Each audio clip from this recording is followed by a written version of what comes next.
guys? It's Heather and Jeremy here with the Junto podcast. And tonight's episode is leading us into the 1-year anniversary. Yeah, special episode. Yes, a special episode. We're going to talk a little bit about the Kabul airport suicide bombing. Talk about our nephew Taylor, his life. Yeah, definitely. You know, we're approaching that year mark, and tomorrow actually is the 1-year anniversary.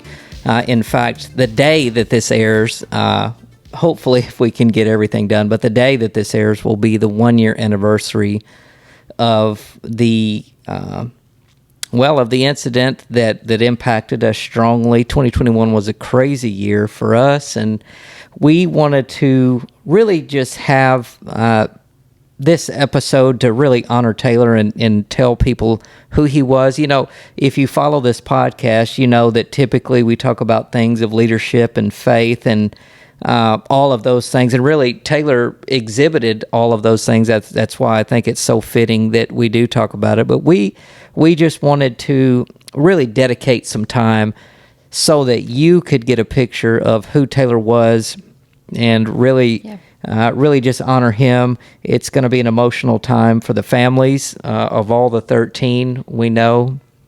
And even on social media, you know, as I was scrolling today, and that's one of the things you and I were talking about, is that people are still talking about this like crazy. There's still a buzz about it for sure.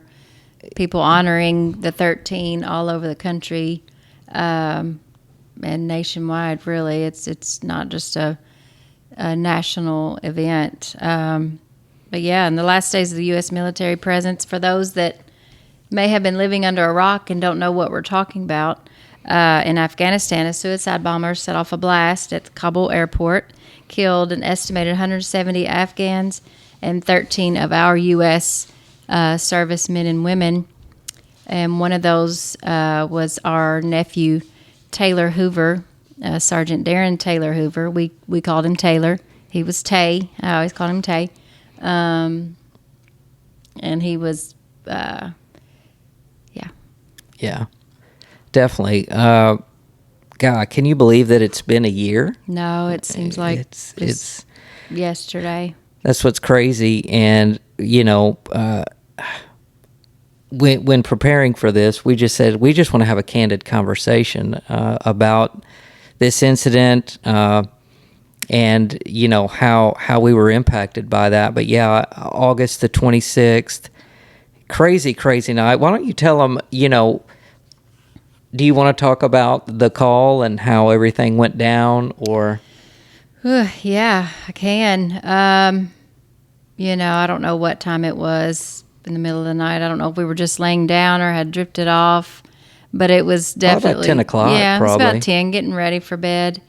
But my other nephew, my niece's husband, Thomas, looked down and he was calling me, and my heart just sank. You know, because we all knew that Taylor was deployed, that he was gone. We knew he was, before he made it to Afghanistan, we knew that he was actually on a ship and he was sailing. I'm not exactly sure what, you know, we didn't get a whole lot of information because a lot of the things he did were top secret and he couldn't let us know everything, all the details. But I think a couple of days or the day before, we heard he was safe. He had texted my sister and said, "I'm safe, love you, Mom," you know. But when I looked down at my phone, we sat up in bed, Jeremy, you know, we were laying there, and I just knew. My heart sank. And into the phone, I said, "Thomas, what?" You know, it's like I wanted to hear what he had to say, but I didn't want to hear it because I knew. And I think you knew by my reaction. Definitely, 100%. You know, because, well, my gosh, you know, it's one of those things where you're so in shock. And of course I knew, and then I could kind of hear Thomas through the phone. Yeah. Then I could tell that he was shaken up. And, you know, it's hard to explain. It was surreal. it's hard to explain. Yeah, it's like it wasn't real life. It was Right. It was like, okay, is this seemed like a movie, like we were going through it, but we were watching and listening as it was happening. It's just, I don't know if that makes any sense, but well, surreal. That's, in shock, I guess. Yeah. And one of the things, because, we've been through loss, but it's like, We lost my mom. we lost your mom. We lost your mom. And then I lost a nephew on my side of the family. Years before that. But I felt like this was like one of the biggest things. And the thing about it is, we knew the risk. Taylor would always tell us, we knew the risk, but we couldn't comprehend it. And we thought, it's not going to happen to us, not our family, because, Yeah. it's just, I don't know. Yeah, I would encourage you, if you haven't already, go back and listen to episode 28 with Kelly, Taylor's mom, your sister, my sister-in-law, and she kind of gives details about some of the things that they were actually doing. But as far as just Taylor and his life, going back to that night is like, it was just insane. And, every time Taylor would come in town, or your sister, Kelly, would tell us, Taylor's on a dangerous mission. I think it's one of those things where, like I said, you can take that information in. We always knew he was in danger all the time. It's crazy. Because he was the top guy. I mean, he wanted to be where, he could use the skills that he trained for, and he's so brave, man, so courageous. And the aspect of the 13 service men and women, 13 out of 13, that our nephew was one. And just the thought of that, even to this day, is still that's the thing that has been hard to grasp. When you're talking about odds, and you're like,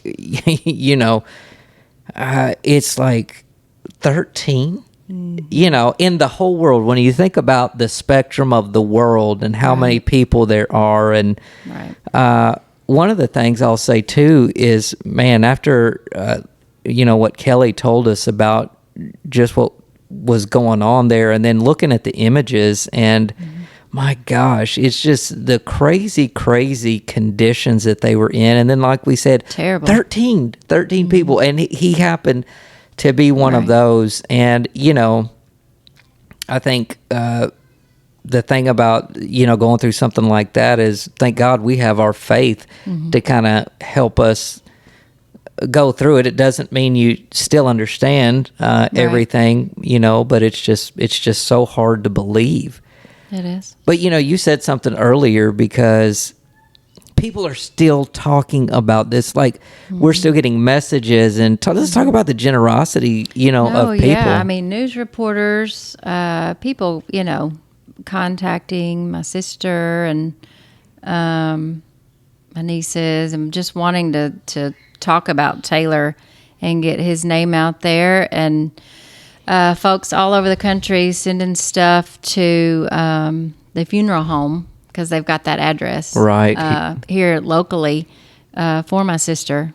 I mean, it's continued throughout the whole year, and even still, people who don't know my sister, didn't know Taylor, know us. But they know the story, and they know the sacrifice that was made, not only by him, but the other 12 that were there, and the servicemen and women who survived as well. I don't want to not talk about them either, and the ones who've died in the past. I mean, this is the difference for us, of course, is it was our nephew who Tay, our family hero. And we're going to talk about some of that here in a little bit, just his life and growing up, and, spending so much time with him, and all the fun that we had, and just to give everybody a picture of who he was, even outside of his heroism and military career. So yeah, no doubt. It was always exciting because Taylor didn't live here where we are, but when he would visit, it was always a big deal. Even when they were younger, and the home movies that we would make. We were talking Tons about of them. how I played The Rock one time. Well, and this is back when he was, I don't know, 9, 10, maybe Yeah, 11. exactly. We were in our early 20s. Were we even in our 20s? I know we weren't married yet. Were we not married? I guess we weren't married. So, you were in your early 20s. I was, Yeah, she 18, was still 19. a teenager. Yeah. That's crazy. So, but yeah, Jeremy's always been into film and videos and editing and all that. So we've done it ever, he always had a camcorder or something to film. Yeah. Whatever was the new age thing at that time. Now they're dinosaurs. But we would always make movies.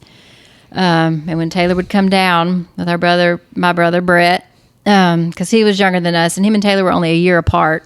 So they were super close. Isn't that wild? Like, it is. he's the Uncle uncle, and but he's only nephew. a year apart. Yeah, yeah. And But Taylor it's was fun. always bigger. Oh, yeah. Poor Oh, Bert. yeah.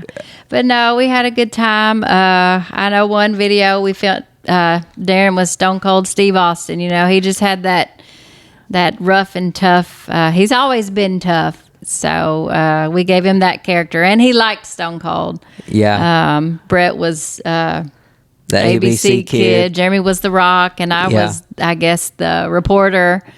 Yeah. You were given the live Yeah. commentary, Yeah. step by step, play by play, and that was funny. Yeah, it was funny. And Yeah. another time he was my bodyguard, Bruno. Which one? What movie? What was that one on? Where he was? You and Brett were you were still The Rock, and Brett was ABC kid, but then Taylor was my bodyguard Okay. as the announcer, I guess, in That's the ring. And y'all were hilarious. fighting, and he'd have to break y'all up, and Right. keep me safe. He's always protecting me. So That's a trip. That was fun. Yeah, those are memories and things that'll last a lifetime. And thank goodness, thank goodness for those memories, and just the times that we had together. I hope that's really what it's all about. In the end, is those times and moments you make. I remember, playing, just being together when they Yeah, were kids. always. I was older, but I still felt like, I'm the uncle. So I was Well, a they cool wanted to be with uncle. us. We were we were the cool ones. Sorry, Jared, and everybody else. That's funny. But yeah, we would hang out and even just playing in the backyard, and just things like Being that. together, yeah. But I do remember at an early age, like he always wanted to be a Marine. Yeah. Isn't that wild? Yeah. I don't know if you remember. They were down one time, and he was a little older then. I think probably about 16, maybe. And we built the big paintball. Oh yeah, the paintball fort. Yeah. Uh, Obstacles and stuff y'all could hide behind. Yeah, and- I didn't play. Yeah. I watched. This is Arkansas, so we want to paint the picture. We're talking on 3 or 4 acres of land, and you're spread out. We're making bunkers, and it's like 6 on 6 or whatever, and it got pretty hardcore. Yeah. I think Jason got shot in the face that day with a paintball. There were and got some mad. real war type feelings going on. Anytime they get together, somebody's going to get mad Yeah. about something. That's funny, but Yeah. that's just who Taylor was, and that's what we all did, and just normal people, hanging out, having a good time. Man, and it's just crazy to reflect back on all those times, and really, that's what we want to do is just we want you to get a picture of Taylor's life. We know he had his own thing, at home in Utah, but when he was here with us, when we were doing our thing, he loved the South. He absolutely loved the South. He loved being part of the South, and Because our family was here. Well, yeah. I don't know how much he, well, Well, yeah. How he much did. you- He loved us, Yeah. I don't think he liked the mosquitoes. Oh, They well. tore him up. yeah, when you're not used to living around mosquitoes, that's a whole nother. yeah. As a plague. Right. Well, any other memories stand out to you on? Just he's funny, just funny, quick-witted. Always had the comebacks, and he would always make fun of me about, I don't know, everything, but it was, it was always love, and he'd give the best, tightest hugs, and all our little girls loved him so much, and I think they were like starstruck when he came, because they were just like, shy, but like staring at him. And that's kind of how we all viewed Taylor, because we respected what he did so much. Right. And it's one thing to be in the military, but we knew that he was always like, in the dangerous, like in the thick of it. And, so because of that, and now looking back, I think we know why, that we viewed him the way that we did. So I know. He'd bring his guns, not all of them, but he'd bring some down when he came. And one of the last times that they shot, my dad's got in the country, so you can do your target practice out there for the most part. Still has neighbors, and there were a couple. Man, they were shooting them things, and thI'm talking ARs, these were. Well, these are automatics. Yeah, and. They got some calls. Dad got a couple of calls. Said, "What are y'all, World War III out there?" I mean, it was, and he just laughed at it. But he loved that. That was his life. So we wanted to be a part of that, and it's just really neat. He's just a neat, cool guy, the coolest ever. I mean, really. Yeah. Rode a motorcycle. That's crazy. Just a cool guy. Really cool guy. Yeah, it's going back to like the Afghan stuff. It's crazy because we talk about how Taylor was, but one of the things I wanted to talk about or mention is that, when we think about these soldiers over there doing what they were doing, these Marines and servicemen and women, man, I want you to know they weren't just there helping American people. No. Like they were there helping the Afghan people too, and Kelly even mentioned that on the episode when she was on, and just that Taylor really had a desire to help, to help the Afghan people, and tell that cool story, that family that's now living in the United States that Taylor helped. I mean, that is so crazy. Yeah. Think about that. Taylor is a world away, have on the other side of the world, essentially, and helping those people. And ironically enough, I don't know how it came to pass or how he moved to Utah, this Afghan refugee. Well, yeah, tell the story. He recounts and tells the story of when he met Taylor. Said it was there at the gate that Saeed is his name, Saul Taylor. Oh, yeah, he was an interpreter or something. He was. He was taking names, checking notes and stuff. So he was helping Americans. He was helping the soldiers. Wow. So that was August 24th. So I guess he saw Taylor that day. That was the last day that he was in Afghanistan. So he was able to get out. But then 2 days later is when the airport was attacked. And our service members were killed. But he said they saved us. They saved me. They saved my friends. He said they saved more than 100,000. They did a great job. And then another Afghan refugee family, and I hope I say his name right, Kakai. I think I had the pronunciation. He was an air traffic controller.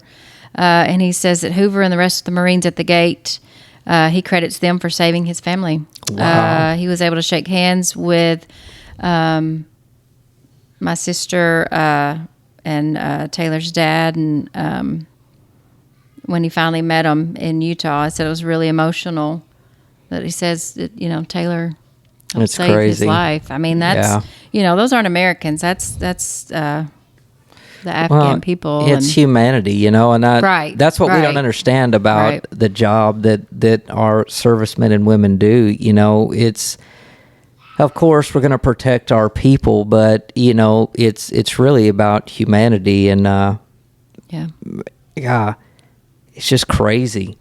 Yeah, going back to that day and just the time that Taylor spent in Afghanistan. The day of the bombing, at that time that it happened, he wasn't even supposed to be at the gate. Yes, I know. Gosh. He was in Echo Company. Golf Company was there.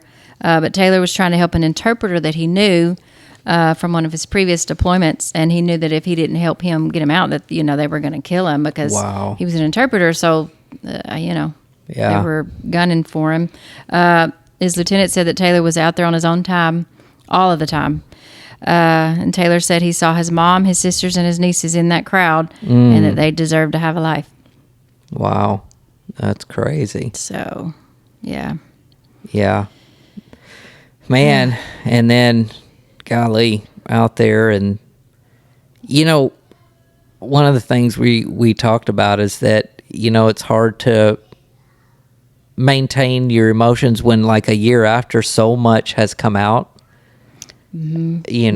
New development, new information. And some of that information, I'm going to tell you, man, it hurts you to the core because you feel like there is so much that should have been done differently, and that could have been done differently, and then you start going down the road and saying, had they just done that, or done this, and that hurts. That's hard, because and you get so mad. You get mad. You really get so mad, and but just knowing what Taylor did to help people, my gosh, it's that he really did, lay down his life in the service of others. And regardless of anything, we know that is, my gosh, that's really what we're called to do. But, I just encourage people, keep these families in your prayers because it's so much, just so much turmoil and trauma. Even it's almost harder if once you get this far removed because now, things are coming out and you're just like, man. With more and more details and things. Yeah. His lieutenant, Taylor's lieutenant, told him that even when he was wounded, while he was wounded, he remained more concerned for his men than for himself. That he was giving up his own magazines that he had on his vest. Wow. Yeah. He was handing them to his men to keep them in the fight so that they could keep, the rest of the Corps from losing any guys, or the Afghans losing any more of their lives. But that's a true hero, That's crazy. Yeah. Even in that moment, being more concerned for the welfare of other people. And, I think the people that get it, they get it. Right. And I'll say this too. I didn't get it. I don't think I got it. And, until we were touched personally. Yeah. I've always been patriotic. Right. And I've always known that this is the greatest nation. Grateful for our military. Grateful. And the men and women who, Absolutely. But until and I know people probably, I don't know, maybe they don't. But, you just don't get it till you get it. Mm-hmm. And it's not that we worship America or no, but it's just such a special grateful sacrifice. Yeah, we're grateful for all that we enjoy, and we know ultimately that all belongs to God. Mm-hmm. We always approach everything from that perspective, but you don't get it till you get it, and it's been a little bit eye-opening.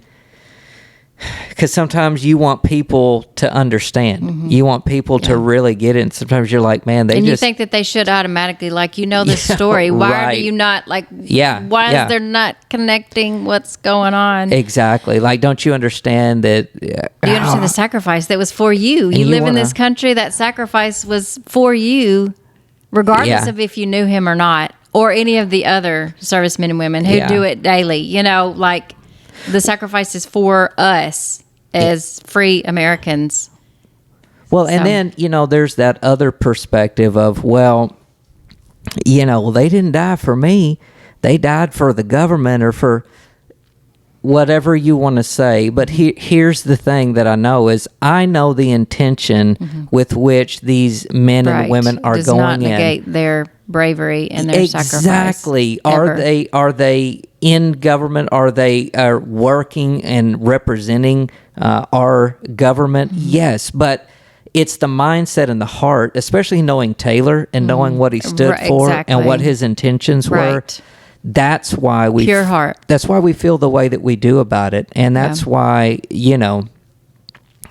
to me, that's worth protecting, and it's worth talking about. It's worth keeping Taylor's name alive about, and it is what it is, and you won't get it till you get it. Right. And that's just it. If you don't got it yet, then get it. You know what I'm saying? Never gonna get it. I got a message today from one of Taylor's guys. I don't know which deployment or which company he's with, but obviously Taylor was his mentor. He talks about and just wanted to share that Taylor was, he says, a hell of a Marine, but an even better mentor to me. He said even as much as, I messed up, he always had my back. And so for him to share that with us, and it gives us a glimpse of or more proof of what we already know of how Taylor is and who he was. Yeah. And there's a story that his guys tell about his number one rule, and his mom and sisters knew this too. And you'll have to excuse me because I'm going to say a cuss word a couple of times, but it's in light of the story, and it's to give you a picture of Taylor's heart and who he is. He would always ask, "What is my number one rule?" That's the question to his Marines at least once a week. And you can always count on it being asked on a Friday before the Marines were released for the weekend to go have their fun. Yeah. You can imagine. And always without fail, Taylor would point to one of the Marines in the formation, and he would answer back, "Be a grown-ass man, Staff Sergeant." Exactly, Taylor would reply. And with that, the Marines would go off and enjoy their weekend. But to some of the newbies, the new guys, sometimes he had to explain what that meant. Right. And so to one of them, he said, "Let me tell you, being a grown-ass man means that you will always look out for the Marines that you see around you, because they will always look out for you. If you see someone that needs help, go over and ask them what you can do to help them out. That's right. If you need help with anything, you need to be mature enough to ask for help. Yeah. Being a grown-ass man means that if you make a mistake, you will own up to it, then work to correct it. It means that if you have to think twice about doing something, then you probably shouldn't do it. If you make a mistake, it's okay because no one's perfect. We will stand by you and still support you. But a grown-ass man learns from his mistakes. But understand this, you as a grown-ass man need to understand that there's no such thing as a mistake when it comes to morality. You are well aware of what the things like lying or stealing are wrong, and those are not, in fact, mistakes. Those are conscious decisions that you as a grown-ass man are not allowed to make. Does that make sense?" Nice. So, that's who Taylor was. And he, my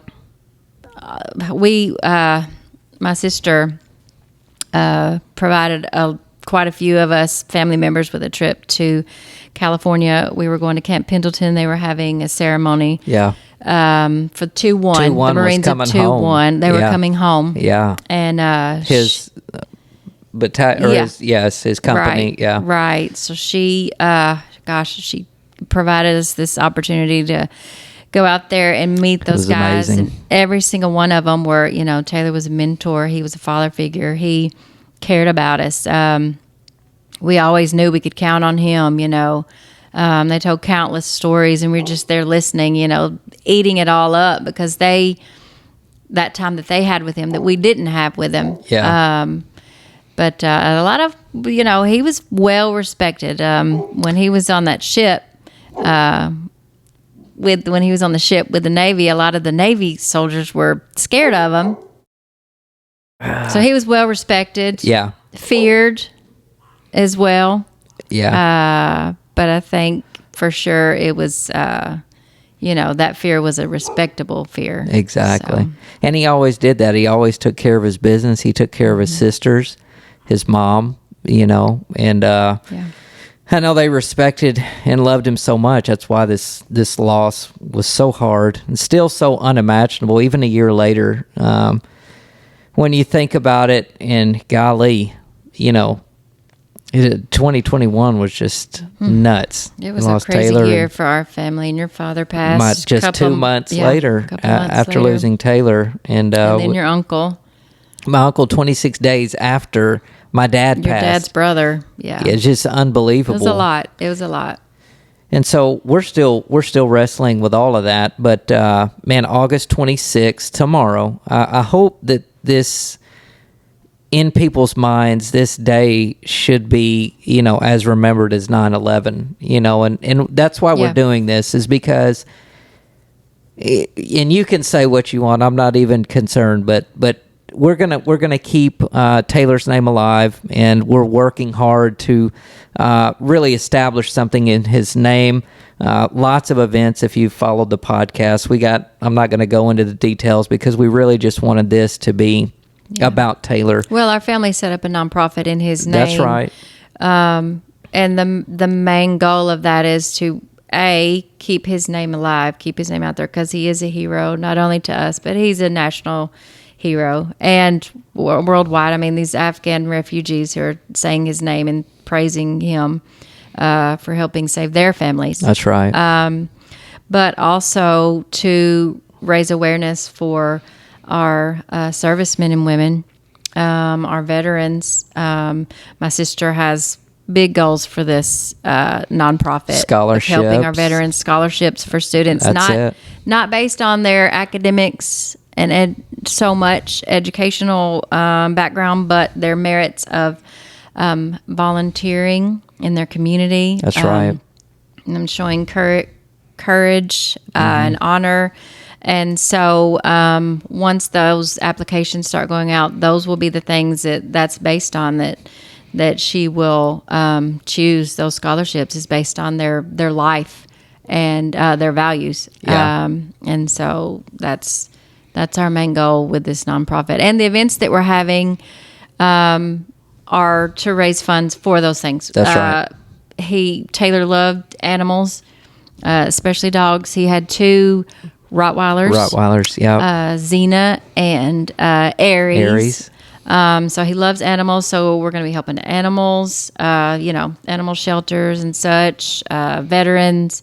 So lots of things coming up. This 5K is just getting us kicked off, getting started. But that 5K is coming up in 2 weeks, and next week. Oh, next week. Weekend. Yeah. So we'll post that. If you don't know about it, we'll put the link to Sergeant Darren Taylor Hoover Memorial.org is the website. That's where you can see any events that are upcoming. You can register for the 5K. There is a virtual run option. Mm-hmm. So if you live anywhere outside of Arkansas, you can do a virtual run, and we'll send you a T-shirt. There's more information about Taylor there too, and we'll continue to update and keep everyone, Yeah. Something just popped in my mind. It's not even, the first time I flew, I think I was probably, 20, and I'd never flown before. Yeah. And Taylor, Kelly, everybody was living in Utah. And I flew with your brother the very first time I ever got on a plane. When FedEx was jump seat, right? We didn't jump seat, but we got reduced tickets through FedEx because we were working through FedEx. I think it was Southwest or something. Yeah. But the first time I ever flew, and I flew out to Kelly and Taylor's house to visit them. And gosh, if I was 20, how old was he? They were, golly. You were 20. If you were 20, I was only 16. And I got there before y'all. I was maybe 21, 22. I don't know. Then him and Brett, let's see. So they were probably 9 or 10. God, that's crazy. Yeah. So that's how far back, my relationship goes. And of course, you're his aunt. So from birth, and I'm his uncle. We always had a very special relationship, me and Taylor. I remember, I don't know how old I was, and I had this teddy bear for the longest time, but I think he was maybe 2. I don't even know, 2 or 3. But when they came to visit us, he brought me this little pink teddy bear. Oh, and I kept that thing for the longest. That's funny. And then, I don't know where it is, but it was special. We had a special connection. He was my Tay. Yeah. It's cool. Yep. Well, he's always, he's always going to live on in our hearts and in our lives and in our world and our kids' lives. That's it. And we take comfort in our faith, knowing that we'll see him again. Yes, this is not our permanent dwelling place. So we're believers. So hey, we have that peace, and Obviously, everything we do in this podcast is filtered through the lens of faith and community and service and all of those things. So, what better way to honor this podcast than to talk about my nephew who exhibited all of those things. Yeah. But yeah, man, such great memories. I don't know why. I think it was it the 4th of July when we went, when we flew over there? And I know it was because we went to a did parade. Fireworks over there. Well, Yes. there was this, oh my God, it was the best parade I think I've ever, Right. there were no mosquitoes. And, Yes. it was in the middle of summer and we were like, we're enjoying Yeah. a parade outside in That's the middle Utah. of summer at night. At night, exactly. Yeah, and you could hear the fireworks bouncing off the mountains all around. my and gosh. It was epic for sure. It was almost surreal seeing Yeah. those mountains in the backdrop, because when the fireworks would go off, obviously it illuminates the sky. Yeah. And in the back, you see these mountains. And of course, Yeah. we're from the South. Right. So there, we got we got some mountains. Flatlands. We got some mountains in But Arkansas. not where we live. But There's no mountains where we live. Right. And We have it's- hills. It's different kind of mountains too. It's Oh, yeah. like Yeah. there's some cool stuff here in Arkansas, but like the mountains, Yeah. Yeah. So great times, man. Mm-hmm. Crazy how life goes so fast. And the thing is, you never know. You just Mm-hmm. never know what's going to happen. And it's still wild. It's just, this scenario is like needle in a haystack, literally, when you this whole, just the 13 thing. And, Yeah. and it's crazy, what we've gotten to experience because of Taylor. Think about it. I mean, his funeral was in Arlington, which was amazing. Yeah, he was laid to rest there in Arlington Cemetery. So and to think huge honors. that he's there, a national hero, alongside, man, what an, I mean, obviously we would trade it, of course, but any day. just to know that the honor that's bestowed upon him and the others, Yeah, and to experience, the day of his funeral there in Washington, that was really overwhelming. And leaving the place where we had the service and driving to Arlington Cemetery, the whole way there were Gosh. people all along the road that because Man. they knew that this was happening. And that we were going to be in the, I don't know, what do you call it, a caravan or whatever. The support for Yeah. miles and miles Huge and miles. flags. And it was just, and then them waving. Honking, and people were lined up. Like, they follow the news, I guess, Yeah. and they knew that Taylor was going to be laid to rest that day, and we're in It was Washington. so emotional. So emotional. It really was. I remember, like, I think we both were bawling Oh, yeah. in that caravan on the way, and just, you get overwhelmed with, in a way, it was comforting that there were people there that realized the That they sacrifice. cared. They that were there. cared. They took the time out of because this is middle of the day. I mean, I don't know if Yeah. people were work. I don't know. But they took the time to come and stand to watch us drive by in a vehicle because Man. of who Taylor was and what and the Overwhelming. sacrifice, because they got it Yes. that he's a hero. And to people that talk about people like us, because there's a lot of people that they think, oh, they just want God and country. Well, that's true, but it's deeper than that. It's not. It's not. It's hard to explain if you don't get it. It's an overwhelming sense of gratitude, for all that God has done in our lives. Mm-hmm. But B, it's also an understanding that there are some things that God gives us. In fact, the idea of stewardship, and I'm gonna start preaching now. The idea of stewardship is an understanding that everything belongs to God, and we're here to just steward that. And I feel like when I think about this nation and our values and our morals and have we gotten everything right as a country? Absolutely not. But there's no country or people that ever have. No. Read the Bible. Everybody was jacked up. You know what I'm saying? But it's deeper than that. It's like a overwhelming gratitude. A bigger sense of, it's not of self, and that it's not about self. Right. It's about the bigger picture and others before self. Am Yeah. I saying that right? I don't even know if I'm saying that right. But that's who Taylor was. Others before self. Yeah. Always, And if everybody has that mindset, Yeah. imagine, Yeah, So. it was crazy. Man, Arlington was awesome. Not in that way, but it's just awesome in the sense of, wow, he's there and he's a And hero. they honored him. The way that they honored, they took time and made a big deal out of the big deal that it was, and who he was, and what he did. So that was awe-inspiring. That's it. I would have rathered not to have to ever go through it. And, right. For sure. Because you hear about, Arlington Cemetery, and it is a sacred place because of those who are, those who are there and their lives. But yeah, so. Yeah, sorry, I was just checking that.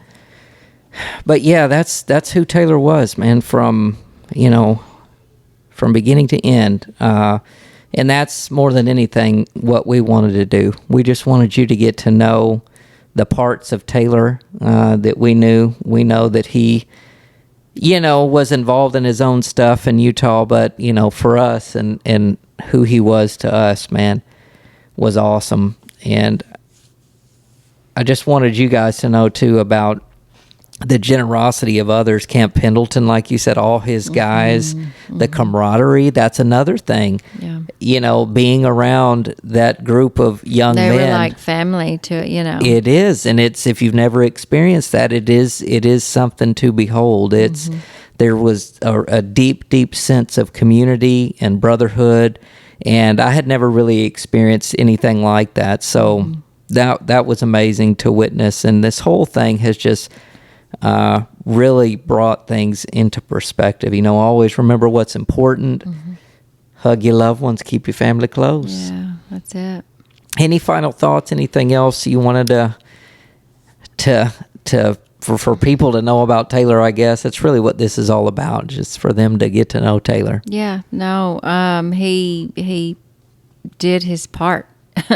He did above and beyond, and sacrificed all for others. Gave his all for others, and he knew the risk, and he did what he loved, and helping people was it. And so if we can all glean a little bit and learn to serve each other, that's it. Yes, because we're all brothers and sisters. So that's it. We are our brother's keepers. So yep. So on August 26th, or the days coming, you might not see this or hear this till later on, but if you do, we want you to keep this day close to your heart. Certainly keep the families close to your heart. The families are still grieving. There's still so much grief, and there's been, tragedies even in some of the other families who lost loved ones over there, and it's just, it's a very, very hard thing. So keep the families, specifically the parents too, and siblings in your prayers, because I know they're hurting. And one thing about their servicemen and women, I know that they're always heroes in their eyes. So it's I know it hurts, but we hope you've gotten to know a little bit more about Taylor and his life. Tune in to the next episode of the Junto podcast. We hope that you enjoyed learning about this, what we know about Taylor, who he was, the life that he lived, and the sacrifice that he made. So all around, Tay was the man. Yep. And be a grown-ass man. Exactly. Or a woman. What she said.